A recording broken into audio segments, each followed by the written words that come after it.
মামা তোমার নামটা কি? রাকিব হাসান। তুমি হিন্দু না মুসলমান? মুসলমান। আটটা মুট করো, তোমারে কয়টা কথা কইয়ে দিয়ে যামু। অবশ্যই কথা কয়টা যদি সত্য হয় হাসা বলবা তো? অবশ্যই। মিথ্যা কইলেও কিন্তু আল্লাহর কাছে ঠেকা থাকবা। না মিথ্যা বলবো না।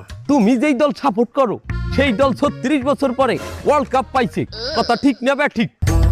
ঠিক। রাগ করলা? না রাগ করি না। তুমি যেই দল সাপোর্ট করো সেই দলে যেই সেরা প্লেয়ার হয় সেই হাত দিয়ে একটা গোল দেয়, কথা ঠিক কিনা? ঠিক। রাগ করলা?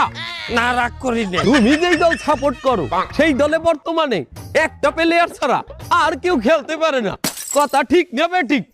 ঠিক। রাগ করলা? না রাগ করি না। তুমি যেই দল সাপোর্ট করো সেই দলের 3টা বিশ্বকাপ সাপোর্টাররা মনে করে 50টা বিশ্বকাপের সমান, আর ব্রাজিলের 5টা বিশ্বকাপ রে ওরা একটাও ধরে না, কথা ঠিক না বে ঠিক? ঠিক। রাগ করলা?